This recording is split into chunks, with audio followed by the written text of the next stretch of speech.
Yeah, kid. Welcome everybody back to another episode of the Handsome Homebuyer podcast. My name's Charles, aka the Handsome Homebuyer, aka Captain Permit, aka. These things quite don't have the same effect virtually without Maddie, but you know it. El Judío Maravilloso. I'm fucking fired up today. I love chaos, but I feel like I only function really well in chaos. But today, I don't know what's going on. I don't know if it's a Monday. I don't know if the summer's coming in. I don't know if people are like, fuck it, COVID, I don't care. It is absolute fucking pandemonium in the street. Deals coming in, deals going out, contracts, this, that, phones ringing. The beard is gone. I'm going to be the Dos Equis guy. It's just absolute madness, and I love every second of it. And you know who also thrives in chaos? And when I mean chaos, I mean building department chaos. That's right. You know him. You love him. Captain Permit. 513-516.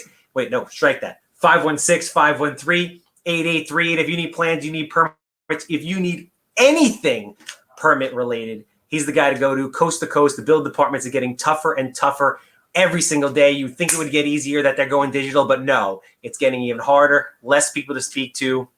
We are that guiding light in the real estate world. So if you're a realtor, if you're an investor, if you're a real estate attorney, you need us. We're here for you. And obviously, if you have a house that smells like cat pee, is dated from the 1960s, has 6 inches of mold on the wall, human waste floating past the basement steps, I'm here. I'm quick. I'm easy. I'm always a good time, guaranteed.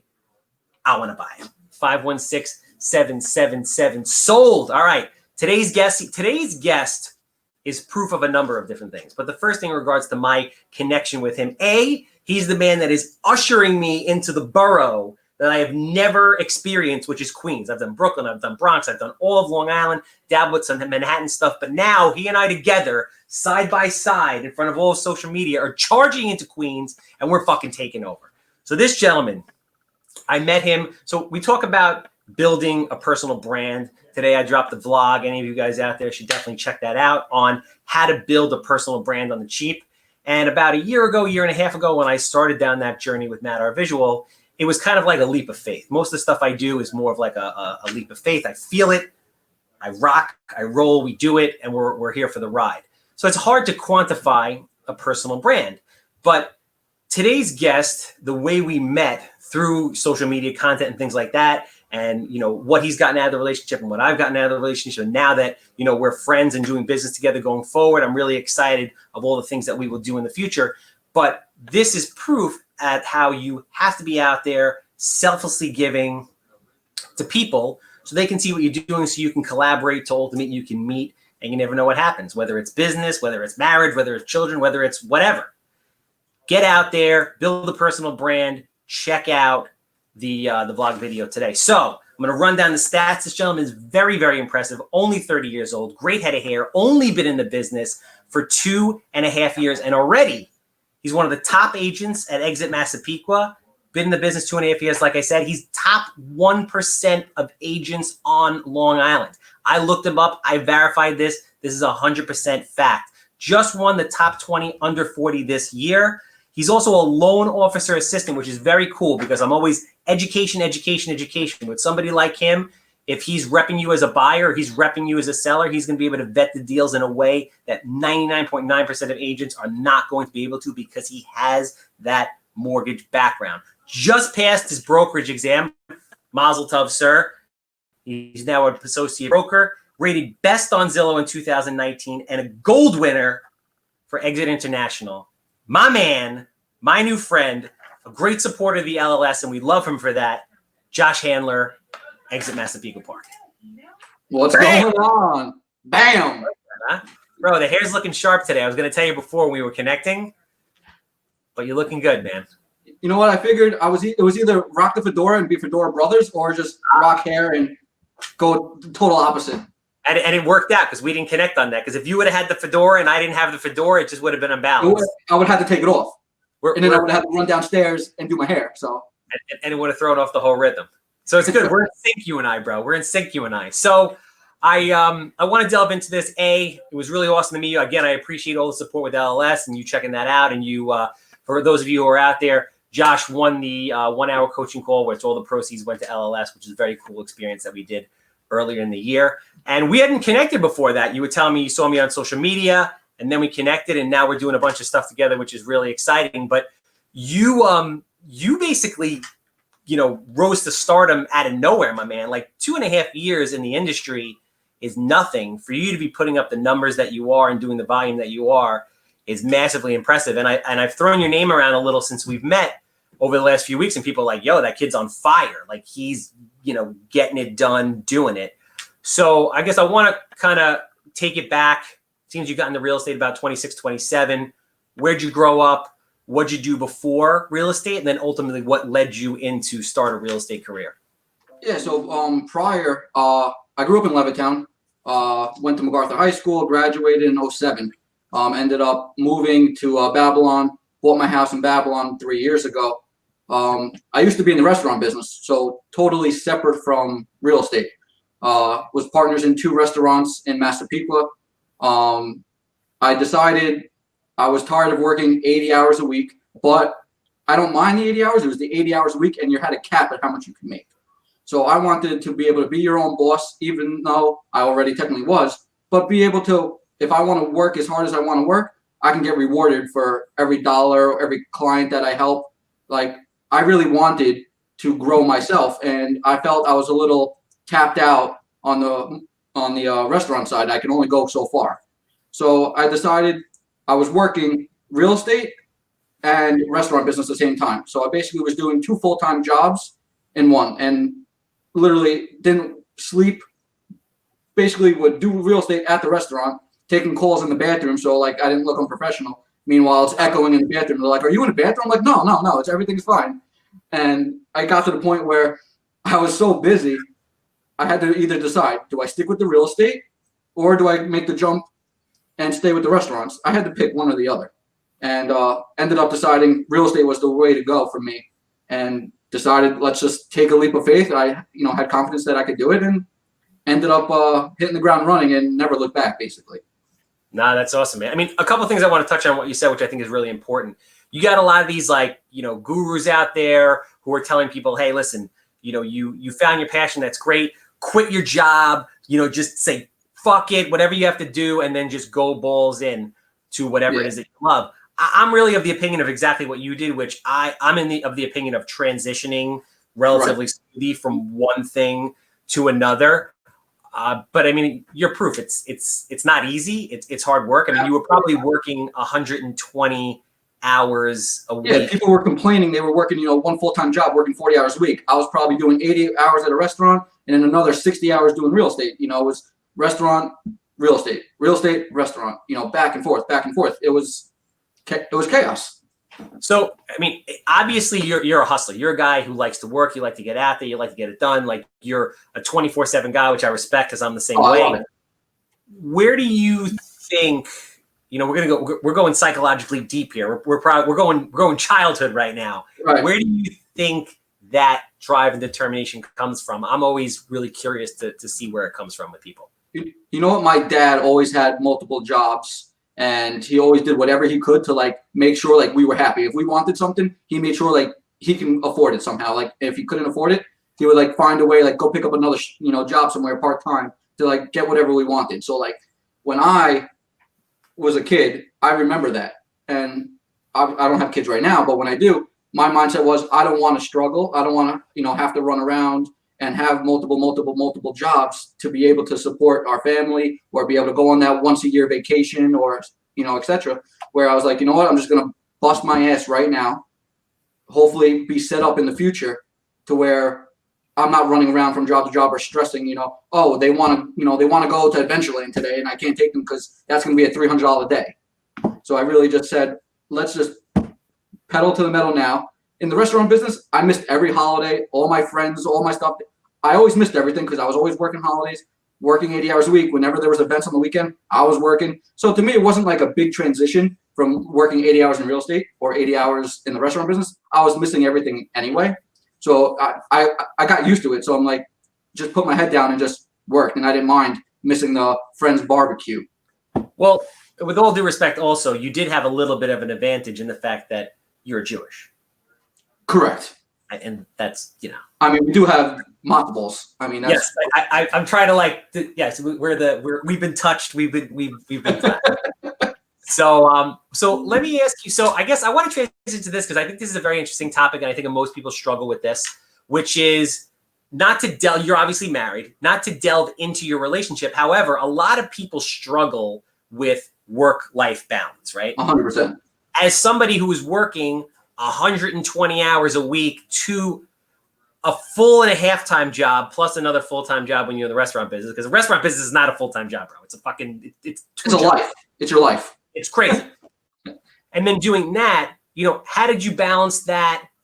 How did your girlfriend at the time, wife now, or whatever the situation was, how did that all come together? Because I think a lot of people can benefit from somebody like yourself in that respect. Is it just a matter of having somebody that just truly understands you? How did you balance? It's definitely a little bit of everything. It's definitely, she was a workaholic also. She has her own company, so she was constantly working, and like that was one of the things that kind of brought us to each other, that we were both like hustlers, that we really wanted our own business from the start. We did whatever we had to do to get that business up and running. So we both kind of really connected on that level first, where we understood like, you need to work and you're busting your ass right now. And we totally understood each other because you're a startup, and no one's going to do it other than yourself. So on that aspect, it definitely helped. We also were able to set a part-time. We would say, okay, we're going to do a date night Saturday night. So we would leave it in our calendars. Our calendars are both synced up because we never know each other's schedule. It's always crazy. So we kind of set alone time, if it's once a week for, to go out to a restaurant and, just no phones, don't answer the phone for those 2 hours, and be like, no, this is time for you. Like, nice. That's what we're going to do. And we kind of still do that now, 2.5 years later, we still do that because that's what allows us to don't book a client at that time. We're going out. We're going to enjoy each other. If the phone rings, it is what it is. We'll worry about it later. And that's just one of the things that definitely helped us keep our relationship strong in the midst of both of us working crazy hours.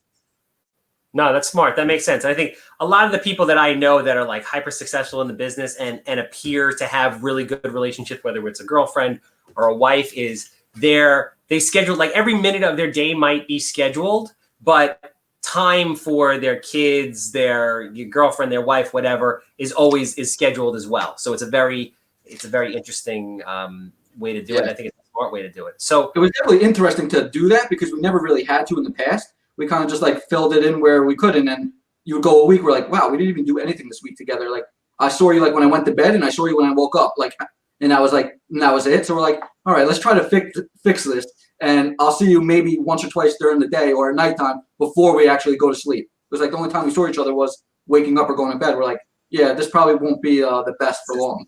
Yeah, this is not a long-term sustainable strategy here. So before, it was interesting you talking about restaurants and being capped at a certain point. Real estate is an amazing, amazing thing. I love it because I always tell people it's whatever you want it to be, right? It could be you want to sell 200 plus houses a year. You want to flip 1 million houses. You want to build skyscrapers. You want to, just have the best side hustle and sell 4 houses a year and send your kids to college or whatever it is. Real estate really is as much, as big or as little as you'd like. So, but for you wanted it to be, your full-time thing. You transitioned from one into the other. What really was it? Just the stress of what you were doing before, or was it the opportunity in real estate that you didn't see anywhere else that ultimately led you to change careers? When I bought my home, I was very intrigued on the whole process. And then obviously when my realtor, who became one of my mentors, showed me, oh, this is how much money you could make. Like he was doing it part-time. I'm like, if this guy's making this part-time, I was, you think everybody who gets their license thinks, oh, I could get my realtor license. I'm going to sell 10 houses a year. Like they're going to make 100,000 before you even know it. Everybody thinks it's so easy. You just get your license, the phone starts ringing, and you're off. So in the beginning, I was like, oh, I could definitely do this. If you could do this part-time, I could handle it. And it definitely is nowhere near easy as everybody thinks it is. It's a lot of work. People say, oh, I want to do it because of the freedom. You get to make your own schedule. You can work for yourself. You bust your ass 24/7. What was that slogan that people say? I work 80 hours a week so I don't have to work 40 hours a week for somebody else or something like that. Yeah, no. I mean, essentially when you're a realtor, I think when you're in real estate, you are running your own business. You have your own business. So Yeah. it's ultimate responsibility. And being a boss, while in certain respects it's great, in other respects is the buck stops here always. Right? If something goes wrong in my business, if my foreman is dealing with a subcontract and it's something like so far removed from me and it goes bad, it's my fault. If something happens on one of your listings, it's your fault. It's ultimately our fault. So you've scaled crazy in a very, very, very short period of time. I would love to talk about that because I'm sure other realtors are very interested in, just strategy, the way you structure your day, just in general, what you want to talk about that enabled you to elevate that fast. Yeah. So when I started, so with Exit, what they do is you get a sponsor when you first sign up. So that's the person that's really like training you along the way, getting your feet wet, bringing you on, their listing appointments, with their buyers. So you could really get, a grasp of what you're really doing. And I definitely owe a lot of that to them. That really got me started.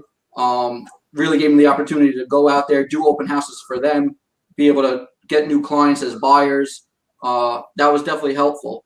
And not even just that, I would then go online and start looking up successful people. So like, for instance, in the beginning, it was like, if I saw somebody that was posting once or twice a week, oh, I just sold a house. I was like, okay, they're doing 2 houses, a week. That's great. I started following them because that was my goal in the beginning. Let's see if I could put together, 2 or 3 houses, even 2 houses a month. I was like, that's my goal right now. I was like, I just want to do 2 houses a month. Meanwhile, in my head, I didn't even realize that's 24 houses a year. That's like barely, that's less than probably 5% of realtors that actually do that. But in the beginning, I'm like, 2 houses a month, how hard can that be? So that was like my goal. And then now I look up to like the people like in my office, like Chris Boylan, who was one of my sponsors in the beginning. He probably lists close to 100 houses a year. I was like, I want to be that guy. Dan O'Neill, I had never spoken to the kid once yet. I just follow him on Instagram and I see the kid constantly puts deals under contract, listing after buyer after buyer. I was like, now that's what I want to be. I want to be able to post a new deal every other day.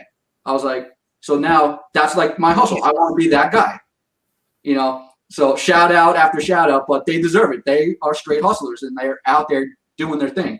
And as I get busier, I look up to the people that are busier than that because that's my next platform that I want to get to. And I think it's very important that people set like an expectation to try to achieve. Otherwise, you kind of get comfortable.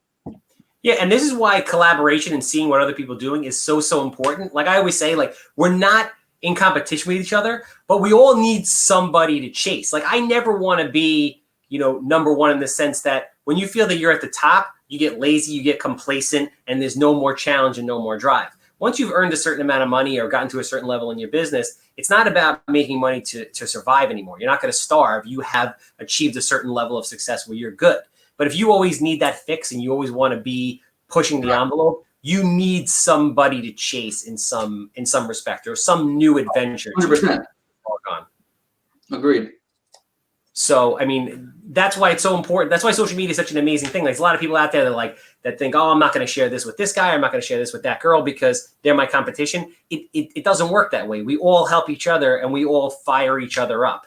Me seeing, like, to your point, me reading into you and being like, wow, this kid is doing these kind of numbers in 2.5 years. Like that fires me up. Me doing stuff with Dan O'Neill, who's my boy, and see what he's doing in such a short period of time. That fires me up. It like keeps me young. That's why I like being around your generation because it's interesting. Recently, a lot of people that are around my age, and I hate to say that term around my age, they're starting to chill, like 35 and above. I've heard them say, like I'm comfortable. I'm just trying to maintain. Like they're not about taking it to that next level. And I feel like you got to be around people that are always looking to push the envelope regardless of what age that is. Yeah, they always say like you're a product of your environment. So if you hang out around people that are successful and they keep pushing the envelope, you're going to want to do the same thing. But if you're around everybody on a daily basis that kind of just sits back and they're comfortable, then you're going to end up falling into all right, I think I'm comfortable also. And so it's definitely, you're having friends and people that you look up to, knowing them or not knowing them. It definitely is a good way to push yourself.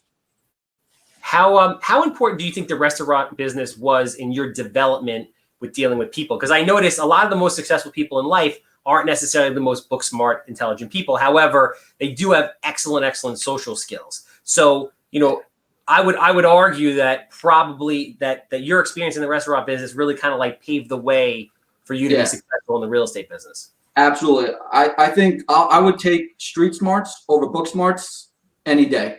I was never a school guy, never did, 80, 85 average, nothing fancy, just coasted through with your B's, and I was more than happy. And half the stuff I learned that I use today has nothing to do with, social studies and being in the classroom. I was never a study guy.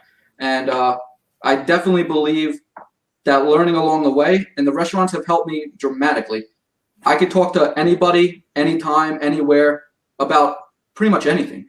And I think that definitely helps me relate to new buyers, new clients, and we kind of form that friendship level before I even gain them as a client. We end up as random people, if it was a referral or, somebody that I got through advertising and didn't know from a hole in the wall, we end up becoming best friends at the end. And they invite me over to dinner and they're saying, oh, come check out my house. We just upgraded this, 6 months later. We just had a baby, and I send them, a gift. Like, we become really good friends. And I think that was attested to talking to all these customers that are coming to the restaurant. We would see the same customer 3-4 times a week. We almost thought that, the food's great, but they come because they like the environment. They speak to you. They would hang out for 20-30 minutes having one slice of pizza. It takes you 5 minutes to eat a slice. So it's like they just want to come there because they like that one-on-one conversation with you. And I think that definitely helped, build myself. So I'm really big on the experience with people. So I guess there's 2 questions that I have for you. For me, I think in every business, doesn't matter what it is, widgets, real estate, whatever, you want to create an experience for the people that you work with because it keeps it fun, it keeps it exciting, and ultimately it elevates everybody. So right. The 2 questions I have for you as an agent, one, how do you work with your buyers and sellers to create a unique experience for them, which is obviously why they keep referring and coming back to you. And then 2, what is your take on, I talk to a lot of agents who are like, I want to be a listing agent only, or I work with a lot of buyers. I'm kind of the opinion that it's good to have a healthy mix because you never know which way the market's going to swing. What is your opinion on that? And then, in the experience that you provide for your client base. So for me, I guess for your part 2 question first, I don't care selling, buying. I'll do it all. I don't really have a preference. Everyone says, oh, you got to get listings. Listings the way to go. If you're not getting listings, you're never going to make it in real estate. I think that's definitely false. I probably average, I would say 65% of my business is buyers and 35% is sellers, if I had to break it down probably. So I think that I'd say have to be in both. Some people are crazy busy and they don't have the time for buyers maybe because they, have only a certain amount of time in a day and they're only willing to put that much into the day and they just take their listings. Or some people just decide, I'm not going to go after listings. I'm just going to focus on buyers. I definitely think having a good mix of both is definitely key. With my clients on the buying side now, we just make it very enjoyable. It's not just, okay, you want to see this house? Let's see this house. Here's the information. You want it or not? A lot of agents are very straightforward. They don't like to joke around. It's all business. And they have, people sign their buyer broker agreements and they're stuck with that realtor for a year or 6 months or whatever they sign.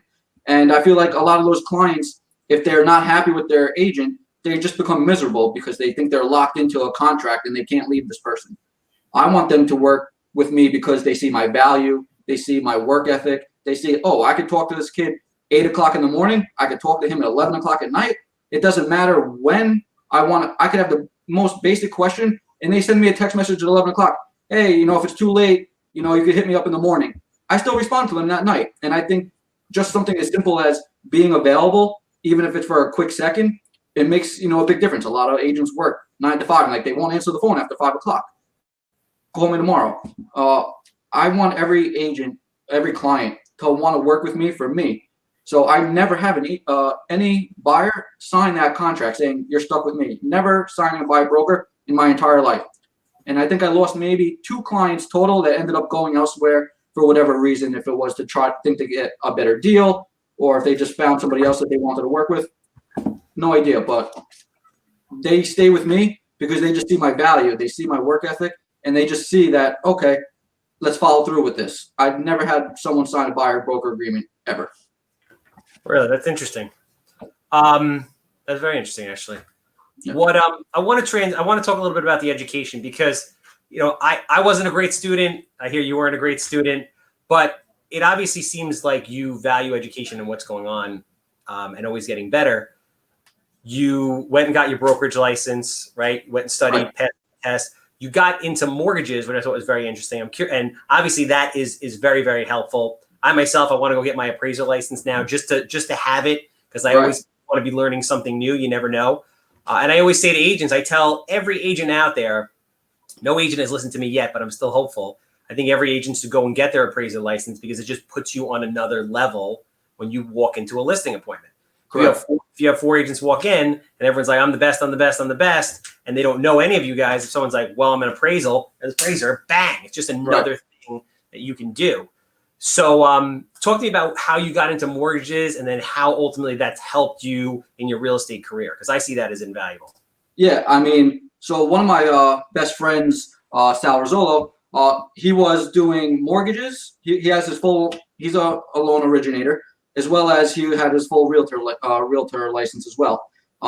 He was actually one of my barbers at the time. He was doing barbering, and Jesus, he was doing it all. He was doing he was barbering, so he was cutting hair. Shout out to Sal Carl, man. Jesus Christ. He would run out to sell, to go show a client a house. And then at night he'd go, do the mortgage. So basically, when you're in this chair, he goes, "Oh, you need a mortgage and a house? You get all in one and a haircut at the same time." Yes. Obviously, he probably wouldn't help you out very much because you have no hair to cut. But I'm sure does he do hot towel shaves? No. Yeah, hot towel shaves, the whole 9. There you go. So I met him through there, and then he ended up getting his mortgage license, and was getting busier and busier, where he was stepping away from the barbering. He's like, I have to, cut one of the 3 out. And I guess barbering was the first one to go. And then he ended up deciding, do I stick with real estate or mortgages? And he ended up sticking with mortgages. So we every time we would see each other, we would talk mortgages, this and that. I would bring him deals. I would recommend him to a lot of people, and he would do the right thing by them. And we got to the point where having that knowledge from him on the mortgage side really helped me on the back end side of real estate. A lot of first-time home buyers, they have no idea what a pre-approval is, what goes through a pre-approval. When we make an offer, what stands out between myself and somebody else if we're both putting down the same down payment. So once I started talking to him, he gave me the idea, why don't you try and get your license, or be an assistant, take all the classes, and become one of my assistants. You could do pretty much the entire file of somebody. You could take all their documents, you could vet them, you could see what they're pre-approved for, and see really what goes on behind the scenes of a mortgage. So I was like, this is really interesting. After seeing all the stuff that goes through on a mortgage, real estate is a joke of what you have to do. Finding the house and negotiating is like the sprinkles on top of the ice cream. What goes into the making of the ice cream is just like crazy. The behind the stuff, it is crazy what goes on that side. And once I became that assistant for him, I was able now, as a person of the company of Cardinal, I was able to go now on listing appointments and show them, here's my business card from real estate, here's my business card from Cardinal Financial. Anybody that wants to make an offer, we could fully vet them to the T. We can get all their paperwork like they would have to do. Say they were with XYZ, mortgage bank. Most people, when a realtor gets their pre-approval, some of them don't even call to verify anything. They just say, okay, he's pre-approved for $550,000. He 10% down with $10,000 taxes. Okay, good. Some people take it the next step further, and they'll call the broker and say, oh, did you vet the whole file? Did you take in all their documents? And you're just going off their word. Yeah, I took everything, and okay, he's good to go. But what we can do is we can physically request everything on the banking side, saying, send me your tax returns, send me your pay stubs. We could run their credit. We could verify everything. So we know if we accept their offer, There's no chance that it's going to die in 30 days or 45 days. We know if we accept an offer, it's going to close. So a lot of sellers, they like that aspect. They like seeing that you're on the mortgage side where you know what their debt to income ratio is. They know what's the difference between the conventional and the FHA program that they're taking. Are we going to have to put up handrails on our house because they're doing FHA compared to a conventional program? There's a lot of different things that go behind the scenes on the mortgage side that really go hand in hand with real estate, obviously. No, that's what I say, like, knowing every aspect of the process, you don't have to be doing it because it's hard to do all these things very, very well. Right. This you have to focus really most of your effort towards one thing.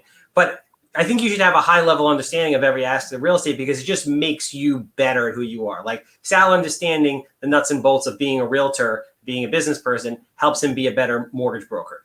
You understanding all the aspects of mortgages makes you much, much, much more valuable, in my opinion, to both a buyer and seller for that reason. So yeah, 100%. And it works great because he's in the office doing mortgages 24/7. I'm out in the streets with clients and listings and buyers. So it's kind of like the perfect, marriage. If he's in the office doing our files 24/7, doing his thing, I'm out there doing the real estate thing. So I could focus on real estate because that was one of the things that we talked about during our LLS conference call, where I was like all over the place. I was doing real estate. I was flipping one or two houses here and there. I was doing mortgages. I was like, I want to be a landlord. Do I buy? Do I rent them? You're like, dude, what are you doing? You're like all over the place. I'm like, I'm tired just listening to you, dude. I'm tired. And I got a lot of energy. Yeah. You're like, you can be good at a couple things, but you can't be great at a bunch of things. You really got to narrow down where, and you told me, like, you got to just pick which one you want to be your focus, and that's the one you're going to push as hard as you can to be the best. And, for me, I love everything real estate. I love the relationships we build. I love putting people in their first house. I love getting that phone call saying, thank you so much for everything you've done. Like, that goes above and beyond the money. Just getting those thank you cards, for these people that really had no idea. Like, that's what I love doing. So I went hardcore real estate. And, Sal, really does all the mortgage end, and I don't really get involved as much unless I have to, because like you said, you can't divide yourself 10 ways and give 100% to one spot.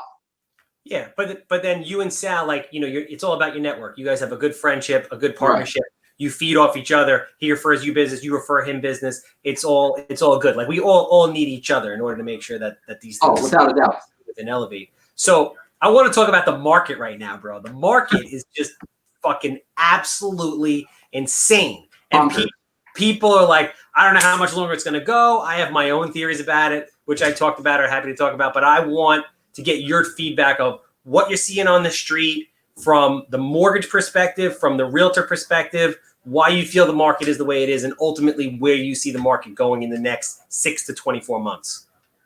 The market is absolutely crazy. Like, if you take a buyer out, we had an open house last week around Ronkonkoma. It was, I think, a $400,000 house. The line was 40 people deep for an hour and a half. We were supposed to be there an hour and a half. We were there for 3.5 hours to allow everybody to get in. It was absolutely insane that these people wait online for an hour and a half to see a house. And I've never seen anything like it. It's absolutely insanity. And I think that comes to a testament to multiple reasons. Obviously, with Corona, they're only allowing one person in and out of house at a time. So that's right there. If you're in a house for 10 minutes to view a home, that's really not that long. And now you only could allow that one family in at a time. So now think about it. If you're 10 people, if you come and you're the 10th person online and they're taking 10 minutes each, you're online for an hour and a half before you even know it. So that is crazy from the beginning. Second, the interest rates being so low with everything because of Corona, and the banks being scared to lend money, and they started dropping out, and lenders were dropping out and putting different overlays on and this and that. Now where they kind of iron things out to where they think the rates are going to stay, and I think they're saying they're going to stay for at least 2 years or at least a full another year.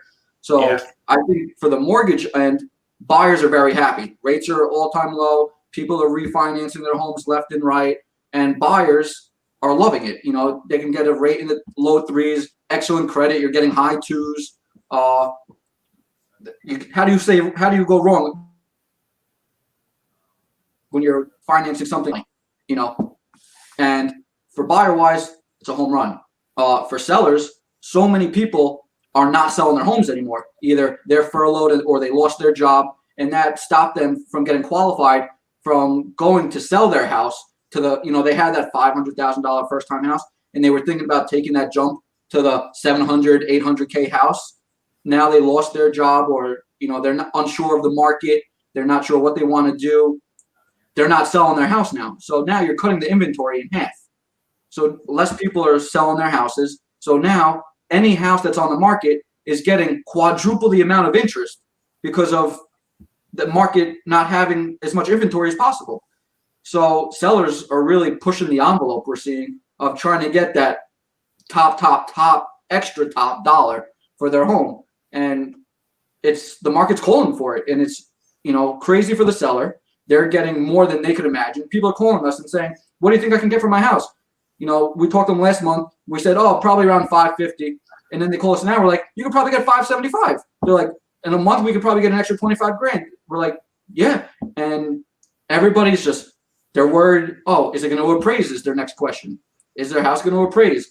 You're $25,000 over what you're saying the comps were a month ago. And people are going in. They love these houses. There's no inventory. They want that house. They're signing appraisal waivers. They're doing backflips. They're having dance-offs, whatever they can do to get their house and their offer accepted. So it's just absolutely crazy. And I don't see it slowing down. I don't see more houses coming to the market all in like a flood. It's one trickle in here, one trickle in there. Anything that's priced right, selling right away. If your house isn't selling within the first 2 weeks, it's either you have a realtor that didn't market it at all and you took photos with your phone, or your price is too high. And most likely, it's probably the price. The price, yeah. No, exactly. I have conversations with realtors about that all the time. Like, what if I do this? What if I put in the fence? What if I do that? I'm like, listen, if you're not getting action today, you're overpriced, and you're really overpriced. You're like 25K minimum overpriced. And unless you're like at some kind of psychological barrier point, like, it's supposed to be a 385 house and you're at 400 or whatever. Right. You're really overpriced. You're right. Most of the time. Yeah. And that's what it's coming down to.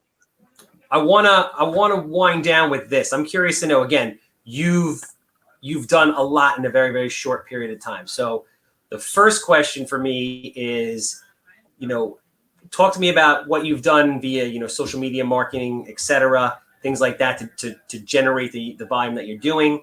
And then lastly, you're a very young guy. You have a lot of time left. What does the next year, 5 years, 10 years of Josh Handler's life look like? So in the beginning, I was doing everything is social media these days, and all the old time realtors that don't know what is Facebook, what is Instagram, what is these TikTok things. They're at like a gigantic disadvantage for year 2020 and forward. Everything is social media now, and you have to be on every platform. I think I actually watched your video this morning. I think you mentioned that you have to be just everywhere on every platform possible, and that's 100% right. You literally you're catering to everybody. You're on Facebook, you're on Instagram. Instagram maybe is the younger generation, or my age group. That really focuses. That's all over Instagram, and then you got a little bit of an older crowd that maybe is a little bit Facebook savvy and they're on Facebook, and then you get the people all that are very strict and corporate wise, and maybe they're only on LinkedIn, and then you just really have to put yourself in front of mass audiences. And it's just, I want people to see my name here. Then they look somewhere else. Oh, they see me again. Oh, maybe they see you on a park bench. It's just seeing your name everywhere. Oh, then they see you on a for sale sign. And then when they think about, I'm going to sell my house, who should I call? You want them to think of you right away. So the more times they see you, the more times it's probably going to happen. So we really started doing marketing myself. Obviously, I first started, I didn't have a lot of money. I didn't want to invest in a lot of money. I didn't know exactly what this real estate thing really was going to turn into be. So I was really putting hours a day myself. I would wake up in the morning.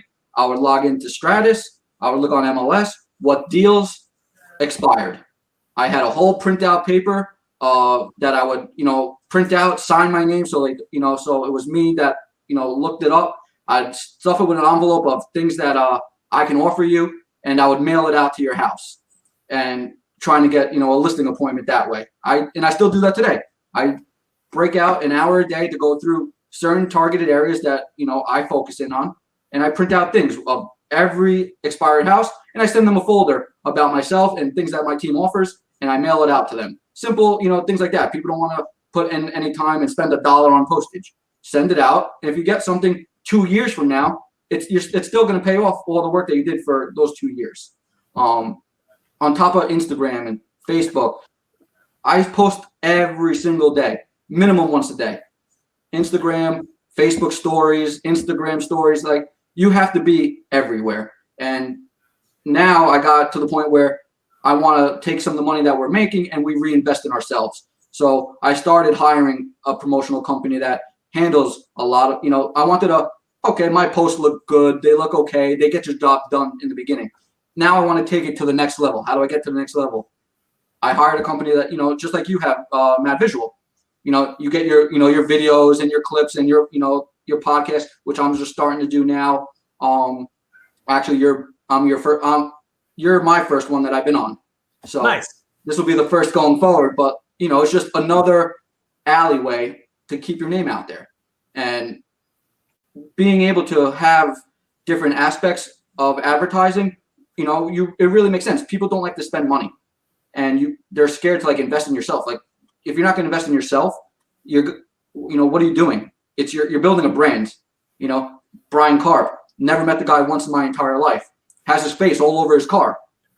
That's branding too, like a T. He's driving around with his huge head on a car. It's true. I mean, I always tell people, and what I've realized, not that long ago, is that you really need to be everywhere, and you can't say, I sent this mailer, so that's where I'm getting it from. It's really like if a person sees a mailer from you and then sees you on social media and then sees you on a bus stop and then calls you at that moment, does that mean the other two didn't work and just the bus stop worked? Not really. It's a collaboration of all these things working together as a force that ultimately drives business, but you can't try to shortcut it or skimp on the process, right? Or it's just not going to work. Mm-hmm. It's that simple. You definitely have to, be okay with investing money. It takes money there. Everybody says it. It takes money to make money, no matter what business you're in. And I don't mind spending the money. You may not see a return today. You may not see a return tomorrow, 6 months, but you maybe see it in a year and a half from now. But just like you said, you're going to be in a couple different places, and maybe it didn't go. Maybe the mailer didn't work. Maybe then they saw you on Instagram. Maybe they didn't call you then. Then maybe you follow up with another, mail. You send out a mailer just sold in the area. They see you again. Eventually, if they keep seeing you, the odds are you got to think in your favor that they're going to eventually call you. Exactly, or refer you. I mean, I had a guy call me like a month ago who said, "I remember you from your first year in the business 4 years ago. You did a house across the street, and I always wanted to call you because I knew when it was time for me to sell. You're a good guy. You did the right thing. I want you to buy it." And it's just, just think about that for a second. Yeah. So I want to close out with, again, what the future looks like for Josh Hanlon. What are your goals? What are your plans? What's the next year, 5 years, 10 years look like for you? So I would say my real goal. So the last 2 years, I've been lucky enough. I probably averaged about 30 transactions per year. My real goal was next year. This was with Corona. This year had Corona. So next year, I'm like, all right, my goal was to do 50 transactions, buyers or sellers. I didn't care how it went down. 50 transactions was how many I want to do for next year, and start getting into buying a house and develop some rental properties to have a couple, extra streams of income, that mailbox money that everybody, always like to have, I think we spoke together about it, and you told me, that's what Brian Karp does. He sells 1,000 houses a year, and then he goes into these towns and buys, these houses and gets some rental properties. And if you can make $500, profit for yourself, try to get a couple of those. That's my end goal, to be able to have some rental properties, so I don't have to stop focusing on real estate and, be like a full-time landlord or anything of that nature where, fix and flip. You got to be on the job site every day. You're probably running around to every job how many times a day? I mean, for me, I'm at the point where doing so many that I have staff that actually does that for me because it's got there. But it's freaking pandemonium. Like, I ran in here to jump on this podcast with you. When we're done, my phone's got 300 messages on it. Like, it is chaos all the time. I happen to really love chaos, so it works. But it's not sustainable. That's why every day I'm like trying to put in more processes to remove myself further and further from certain things. Because, this is the stuff I want to do, the relationship building, the deal creation, that's how we grow. Yes. That's how we're going to grow. But the minutia of, there's a beehive that, like this morning, there's a beehive the size of a beach ball in one of the rental units. And the cesspool guy is literally trying to burn them with a blowtorch in the air. And the tenants are freaking out, thinking he's going to blow up the whole building. That I don't want to deal with. You know what I'm saying? That I would prefer to pay somebody else to deal with. 100%. Yeah. So that's really my goal to, I would say we're looking to build a team. Luckily I've been busy and people trust me and they want me to be their mentor because they see, my incline, how fast I really rose. And they're like, I want to do that. So, we have about 8 or 9 people. We got a couple more people joining our team. So we have a good standard team that we have and growing. So, I want to do myself, not my team, just myself, 50 transactions next year, along with, at least maybe I have 1 rental property. That's my goal. 50 transactions and 1 rental to get started. Nice. That's awesome, man. Well, listen, I appreciate the shit out of you. I admire your energy, your persistence, and everything that you're doing. I'm looking forward to working with you on the deal we got going now and many in the future.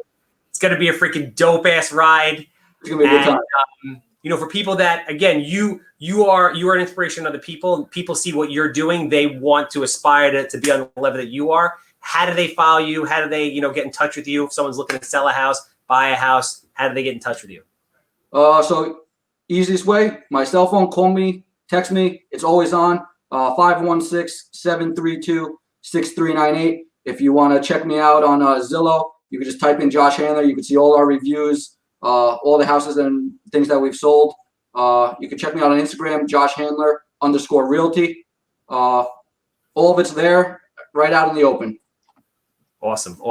And obviously, I'm the Handsome Homebuyer. If you have a house that smells like cat pee, has a freaking tub filled with human shit, dead animals in it, dead people, I don't care. Live people living in it, I don't care. Give me a call, 516-777-SOLD. And obviously, every realtor out there, if you're dealing with buyers, you're dealing with sellers, you need a good expediter, you need a good architect, you need somebody there for you all the time. We got you. Captain Permit, 516-513-8838. Josh, thank you again for everything, bro. You're the man. Thanks for having me. It was a pleasure. And we'll talk soon, all right? Thank you, everybody.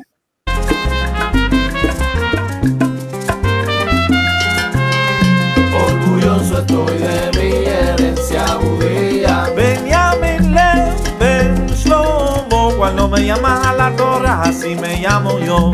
Orgulloso estoy de